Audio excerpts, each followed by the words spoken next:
Bismillah ar-Rahman ar-Rahim. Alhamdulillah. Wassalatu wassalamu ala rasulillah wa ala alihi wa sahbihi ajma'in. Rabbi shrah li sadri wa yassir li amri wahlul uqadadan min lisani yafqahu qawli. Wa ba'du. Assalamu alaikum wa rahmatullahi wa barakatuh. Alhamdulillah, we covered the permanent characteristics of Sifaat al-Huruf, the permanent characteristics with opposites last lesson. Out of the four, we've covered two. Al-Hams and its opposite Al-Jahr, and we looked at Al-Shidda, Al-Tawassut, Al-Rahawa group of Sifaat also, and we also looked at an exercise and we applied what we've learned so far, and we looked at the fruits of learning Al-Shidda, Al-Tawassut, Al-Rahawa, and saw how the timing of the second letters can really help and give the letter its right. So inshallah, in this lesson we'll be covering the last two permanent qualities with opposites. The first one is Al-Isti'laa and its opposite Al-Istifaal, and we'll be looking at Al-Itbaaq and the opposite Al-Infitaah, inshallah. Bismillah ar-Rahman ar-Rahim. So permanent characteristics which have opposites. Continuing on, Al-Isti'laa. Al-Isti'laa means elevation, and Al-Istifaal means lowering. And this is in regards to the tongue, okay, the raising of the tongue and the lowering of the tongue, and also raising of the sound, okay, and the absence of the sound in the case of al-istifaal. So let's have a look at the Tajweed definition. Bismillah. Raising the sound, tongue, to the roof of the mouth when pronouncing an elevated letter. Elevating the tongue from the back, also known as letters of tafkhim, fattening. And the letters are Kha, Sad, Dad, Ghain, Ta, Qaf, and Dha. And these in a mnemonic, and it would be good to memorize this. Khussa, Daghtin, Qid. Okay, so what this means is when we say these letters, okay, these 7 letters, what happens is we are pushing the sound of the letter up towards the roof of the mouth. Now what happens is, because these letters, their quality is that you have to raise the tongue from the back, elevate the tongue from the back, so it's touching the soft palate at the back. Okay, so the back of the tongue will be touching the soft palate. Isti'laa means raising the tongue from the back to the soft palate, so where like sort of like it raises up. Okay, when it raises up, it makes like a we have to sort of lower the chin a little bit. Okay, not too much, but lower the chin to make like a hollow space in the mouth. So, or like this. And when we say, for example, ha, ha, we're going to push the sound up towards the roof of the mouth. Okay, and that creates like an echo. Okay, and this is the when we actually say these letters in this way. So Isti'laa is a right of these letters, okay, so to raising the tongue at the back. And when we actually express this letter, when we say these letters, they come out as tafkhim, as heavy fattened letters. Okay, so tafkhim is the actual result of saying these letters with the tongue raised. Isti'laa, the tongue is in that state, and the letters come out as mufakham. Okay, they come out as letters of tafkhim. Okay, so this is what Isti'laa, the quality Isti'laa means. Okay, if you look at this diagram here, Qaf, you can see the tongue at the back, where this Qaf comes from. This is where the tongue is elevated, and obviously Qaf, the makhraj of Qaf, is also here. So what happens is Qa. We say Qa, Qa.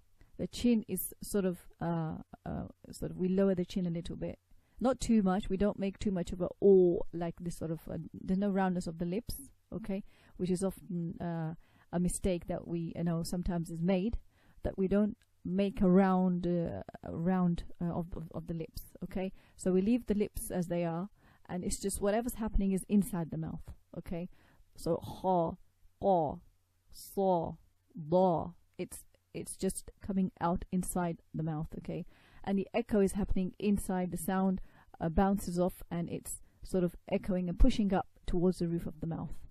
roof of the mouth. So here you see qaf, qa qa qa, aqo, aqo. Say aqo with a sukoon, aqo, and you feel like the pressure going up towards the palate.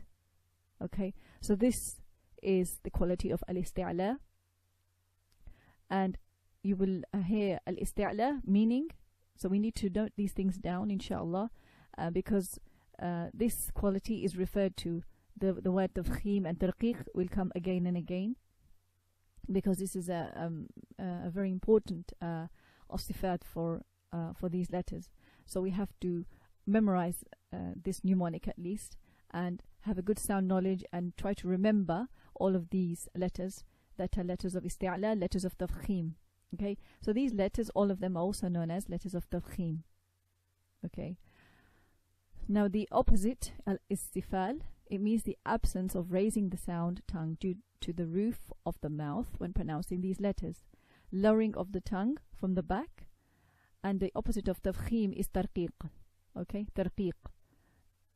And the letters, all of so apart from khussa, dagh, qidh, all of the letters fall into this category, al-Istifaal.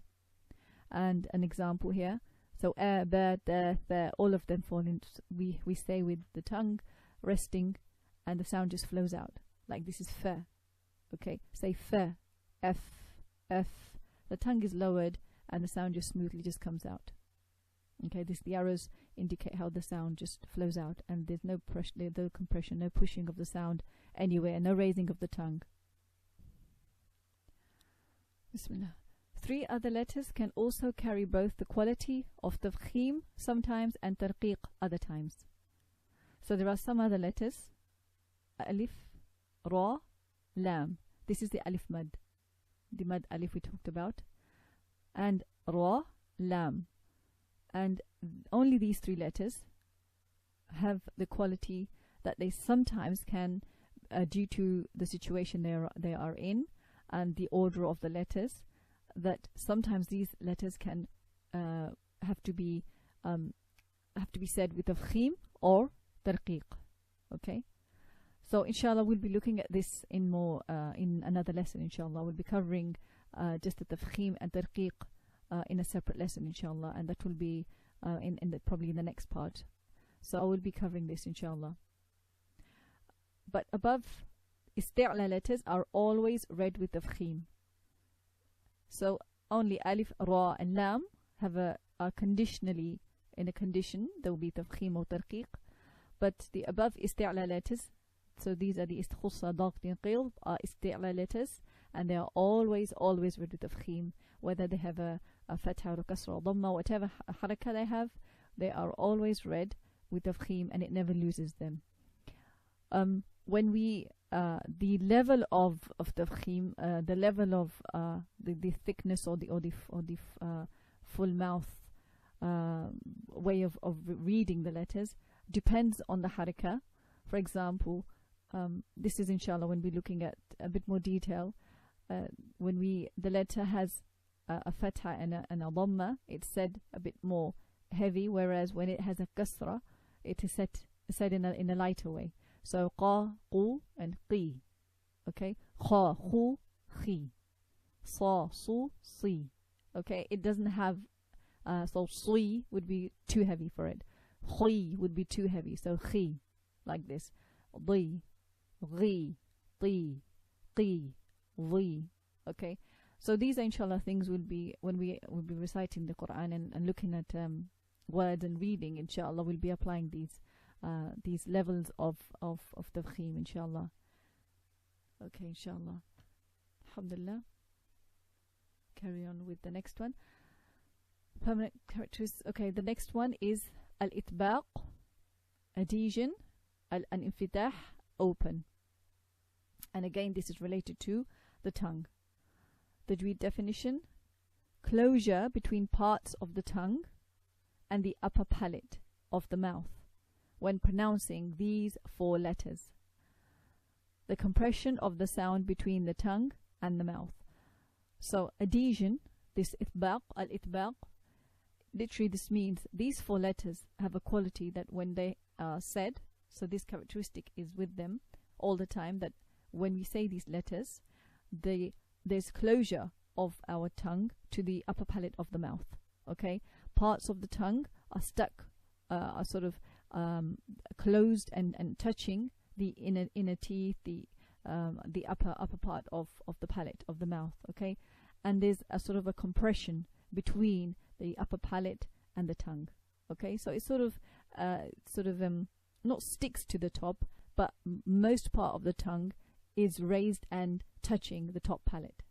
Okay, so touching parts of the tongue, some parts of the teeth, and it's sort of, and a compression happens in between, so the sound is compressed in between. Okay, so for example, else, even if you say it with the haraka, sa, or bod, ab, ta, va. If you say these letters, you'll feel your tongue is constantly on the top, okay, touching the top of the palate, okay, and the sound is compressed inside. Okay, the opposite is the opening between the tongue and the upper palate when pronouncing the rest of the letters. Okay, so the rest of the letters, the tongue is lowered, and we say these letters with ease, and they just come out without the tongue being stuck to, or so most parts of the tongue will not be touching the top. Okay, so that's the complete opposite. So unless its makhrij relies on it.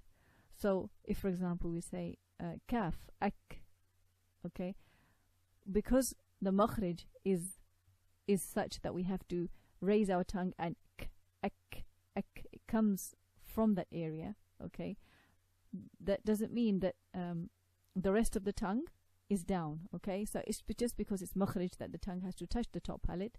Otherwise, there's no compression of the sound. Okay, there's no compression. Just like else. So you feel there's a big difference between saying these letters. So every itbaaq letter is an isti'laa letter, but every isti'laa letter is not a letter of itbaaq. Okay, so if you look at this, for example, itbaaq, these are the letters of itbaaq, these four, and if you notice, these are also letters of isti'laa. We were looking at this in the last slide. Okay, the slide before this, we were looking at the letters of Isti'laa and Istifaal. Isti'laa meaning when the tongue is raised from the back, right, and the sound is pushed up. So, and there were how many letters? 7. Khussa, Daghtin, Qidh. Out of those, 4 of them are also letters of al-itbaaq. Okay, so we can say all letters of itbaaq are also letters of Isti'laa. All of the letters of Isti'laa are not letters of al-itbaaq. For example, qaf and ghain and kha. Okay, those are letters of Isti'laa, but not letters of itbaaq, because the tongue is not closed. Most of the tongue is not closed to the top palate. Okay. Now this diagram would inshallah make it a bit more clear. Qaf, you see, so this is let's look at dha first. This is letter of Isti'laa as well as al-itbaaq. So there's a compression as well as the raising of the tongue. So this is Isti'laa, the tongue is raised at the back and the sound is pushed up, right? And also the itbaaq sifa, if we look at this, there's a closure of dha. Obviously the tongue comes out slightly when we say dha. Okay, the tongue is coming out, so there's a closure, and most of the tongue you can see is raised, okay, and touching the top, and there's a compression here. So Allah, azim, you can feel the sound is trapped because there's a compression here. And here qaf is a letter of Isti'laa, which means the tongue is raised. But if you see aqo, the sound just push up towards this way, because this is the quality of Isti'laa. The sound pushes up towards the roof, but the tongue is down from here. Okay, because it's not a letter of itbaaq. The tongue, most of it is down, and the sound is compressed, is not compressed. There's no compression here. Okay, the sound just echoes because it's a letter of Isti'laa, and the sound echoes. But here, al-Itbaaq, like there's a compression here. Okay, so this I hope is a clear example for you to show you how what I mean by these al-Itbaaq and Isti'laa, inshallah, and how they are different to each other. They can have both one quality. They're both Isti'laa, but one has al-Itbaaq, Wa has al-Itbaaq, and Qaf has al-Infitaah, which means the opening of the tongue and the upper palate, pronouncing the rest of the pronouncing these letters, the absence of compression of the sound. So Kaf has the quality of al-Infitaah, okay, which means the opening between the tongue and the upper palate when pronouncing the rest of the letters. So just as an example to show you, this is al-Infitaah, okay. This, you can see there's an absence of compression of sound. It's only due to its makhrij being here, that Kaf, that tongue is hitting the top here. Alright, this is because of the makhrij, and therefore the tongue is hitting it. But the sound and the air is just coming out, because Kaf is also a letter of hams. So the air is also flowing, and there is no compression of sound, and the tongue is not raised. In Isti'laa, it's only raised because the makhrij is there. Kaf, ak, say ak. You will feel there's no compression in the front, that most of the tongue is down, and the air just flows, and the sound flows out. Okay, alhamdulillah. So those were the last two Sifaat. We were looking at the ones with the permanent characteristics with opposites. Now, inshallah, the next lesson we will be finishing part 2 by looking at the qualities without opposites. So these qualities that occur in some letters, and they are without opposites. So inshallah, for next time, subhanakallahumma wa bihamdik, ashhadu an la ilaha illa ant, astaghfiruka wa atubu ilayk. Assalamu alaikum wa rahmatullahi wa barakatuh.